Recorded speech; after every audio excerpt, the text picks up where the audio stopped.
Sunderland fans can at least take pride in the fact they lasted long enough in the League Cup to see the second-round draw. By virtue of the game being moved to Thursday for live TV, the Mackems could watch the second-round draw beforehand, set to play Wolves if they got past Sheffield Wednesday. However, there was to be no giant killing last night. The Owls running out 2-0 winners and Sunderland only managing one shot on target all night. Just to rub it in, after Matias had put the visitors ahead on 29 minutes, it was then massive Newcastle fan Adam Reach who killed the Mackems off in the 79th minute. A special moment for a lifelong Newcastle fan from Chester Street, who grew up watching and idolizing Alan Shearer, as well as hoping he could emulate the talent of Laurent Robert with Reach also playing on the left. Read below. Adam Reach was actually with Newcastle until the age of 15 but then moved to Middlesbrough and eventually came through as a first-team player, then later joining Sheffield Wednesday in 2016 for £5 million. As well as the result in a Newcastle fan scoring the killer goal. Many Sunderland fans were also unhappy with the decision made before the game by their new owners. With so few Sunderland fans expected to turn up, the Mackem hierarchy decided to open only one stand, leaving the other three empty, despite Sheffield Wednesday taking healthy support to the game, making up a decent proportion of the 13,890 attendance. Some very amusing comments, see below, as Sunderland fans unhappy about a number of things including, experiencing queues for a change, being forced to mix with their supporters who usually sit in other stands, the atmosphere, and old people getting in their way. Sunderland fans comment via their ready-to-go message board. I was pretty critical of people that said they weren't going, or thinking about not going, because they had to sit in the East Stand. After tonight, I have more sympathy with their view. Only having one stand open means all types of people are together. It was sheep-like. Took about 10 minutes to get down the steps at full-time because of the daft old bass and Arl. Didn't help the atmosphere. Daft having away fans up top and Arl. Atmosphere was non-existent apart from the Sheffield Wednesday fans. Absolutely terrible. Bad idea. Plus queues outside again at kickoff.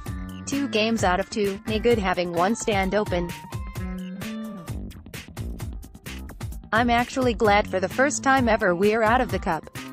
League's more important, no atmosphere at all. It was like a reserve game. Well, we're out now anyhow, so might as well close this conversation till next season. Or until the 2 Checkatrade Trophy games. I would imagine they could open one of the corners and get the full crowd in for that. Like, was a terrible idea, said it at the time. It's all because people have some sort of weird fetish about us having empty seats on TV. From a football support pov, it was utter cack. Total lack of atmosphere, hardly any singing, chants, which totally let the Wednesday fans dominate the arena. It was f.ing hideous. Utter f.ing clamp. It's there tonight. One bloke said it was the worst he'd seen in years. There's a lot to be said for watching it on TV. First time the East Stand has been full for a couple of years. The problem for me wasn't really the atmosphere, it was the mixing of fans. That might sound daft, but as an example, there were lads in front of us that, I'd imagine, usually sit in the South Stand. They didn't really do anything wrong, but we're acting like 20-year-old drunk belles do.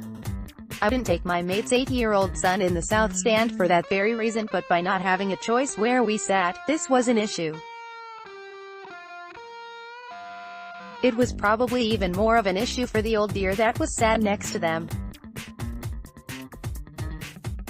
I'd imagine she's not used to people like that around her in her North Stand. Again, an assumption on my part. Seat with her blanket and flask didn't work for TV. That the empty sides were of course still evident, made for an even flatter atmosphere than usual in the cup, and looked empty on telly anyway with behind the goals empty. I was surprised at how many away fans there were, to be honest. They brought a decent number for a tin pot cup tie on a Thursday night. It was a bit of an eye-opener having to mix with some of the F-dotters from the South Stand. Adam Reach interviewed by The Express in December 2017, boyhood sporting hero. I'm a big Newcastle fan. The time I was growing up was in their heyday under Bobby Robson in the Champions League. At that time, we had great players and my hero was Alan Shearer, probably just the same as every other Newcastle fan of that era. Unfortunately, I've never met him. I think he's underestimated by a lot of people. His Premier League record will take some beating.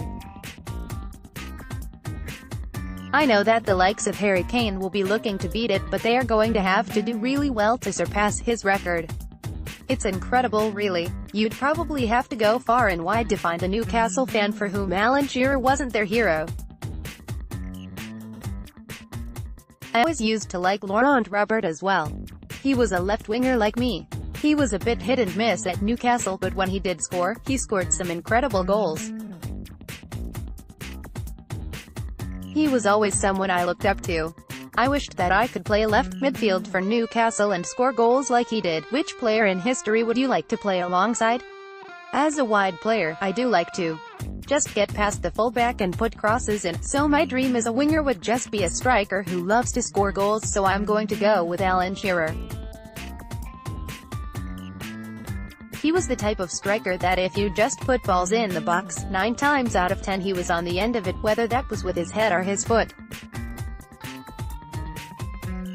With him getting 260 Premier League goals as a winger, I think you would pride yourself looking back and thinking that you had helped him get so many of those goals.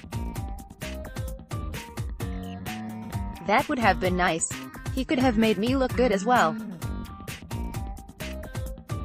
You might not be playing so well, but if you just put balls in the box and he finishes them, the assists are going down in your name and people aren't thinking about how well you've played. If you're putting 10 or 15 goals a season on his head, that's going to look good on you.